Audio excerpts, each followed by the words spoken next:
Hiya, and welcome to today's video in which I'll be giving my spoiler-free review of Fantastic Beasts: The Crimes of Grindelwald.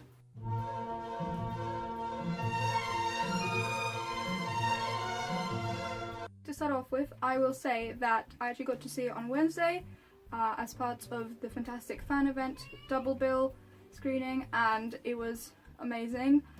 We got a new cinema in my area between Fantastic Beasts: When I'd Find Them and Fantastic Beasts: The Crimes of Grindelwald, which meant that it was really good to see Fantastic Beasts: When I'd Find Them on that big screen, on an iSense screen, which was at the time the best technology available in England. It really made it a whole lot more immersive than the many times I watched it in the build-up to Fantastic Beasts: The Crimes of Grindelwald. At the screening, they gave us these wonderful Protect the Secrets badges, which I wasn't expecting. I thought they were only for the November 3rd first fan screening, so that was very exciting for me. They also gave us these really beautiful A3 posters, which I personally really love. If you are looking for a one-sentence review, I will say that it is a well put together movie which balances its themes successfully but lacks a great story. And I will go through all of those points throughout this video. Starting with lacking story. I don't think it lacks story in the sense that there is none.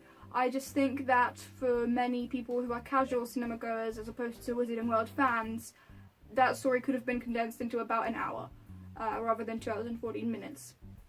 For me personally, I enjoyed every minute of the movie really, so I wouldn't want it to be any shorter. I'd be happy for it to be longer, but the story that is told within the movie could have been told in about an hour if we took away all of the large amounts of fan service. I definitely see why it's that story and not anymore. Fantastic Beasts and Where to Find Them was there to introduce the core characters and make sure that the beasts are there so that you can publish his book between the movies, and Crimes of Grindelwald is there to really introduce the main characters who aren't necessarily at the core and to introduce a lot of backstory so that the next 3 movies make sense. And that's why I can definitely see how in the grand scale of things this will probably be the worst Fantastic Beasts movie. As is the case, movie number 2 out of 5 is usually the worst, so I definitely see how people aren't enjoying it as much as the first one. Balancing the themes, this is a darker movie than any Wizarding World movie so far, but it is also very comedic, which is amazing that they've managed to balance that really successfully, because each character is still funny in their way and the darkness is creeping in there. It's really getting real. The stakes are getting higher, as the cast keeps saying in interviews, and it does really work. For the well put togetherness of this movie, I think that it really is a good piece of art for how it is put together. All of the actors really sell their characters. I personally only felt taken out of the movie a few times, and I've watched countless hours of cast interviews, so it's done really well.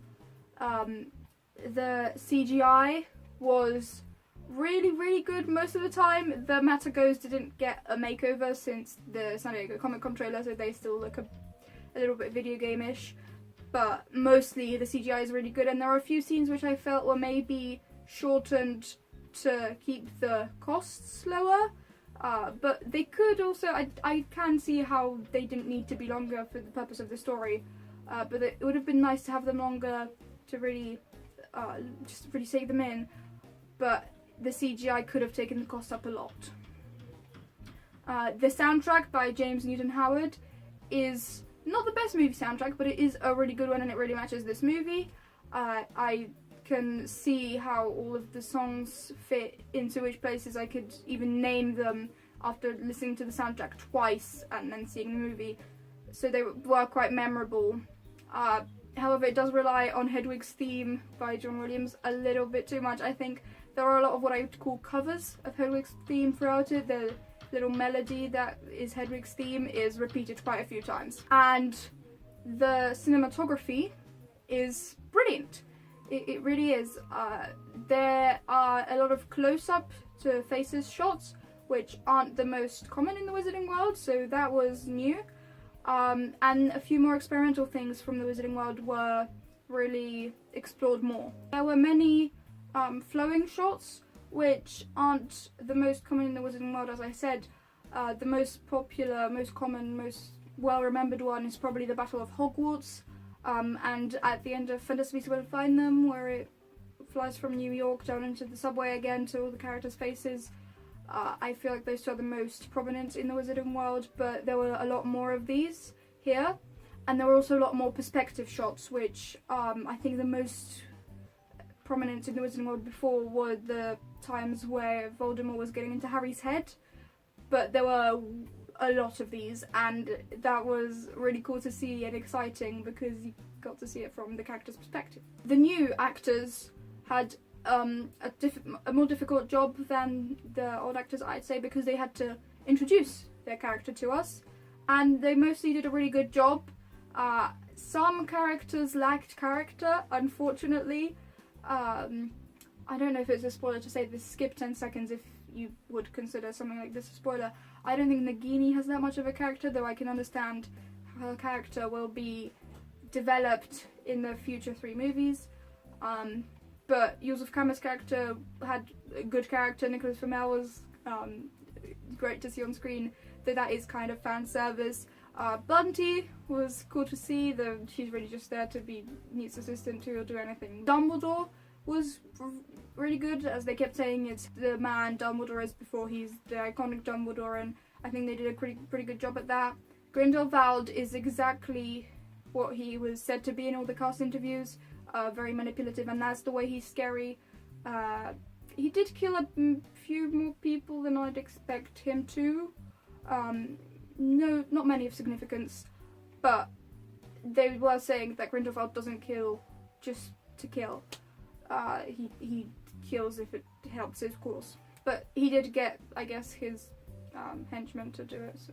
So yeah, overall, Crimes of Grindelwald, I can definitely see how it's not the best movie, because it's there to develop backstory and introduce the less core characters, but still the main ones, to the Fantastic Beasts series, and in the grand scheme of things, it will probably be the worst one.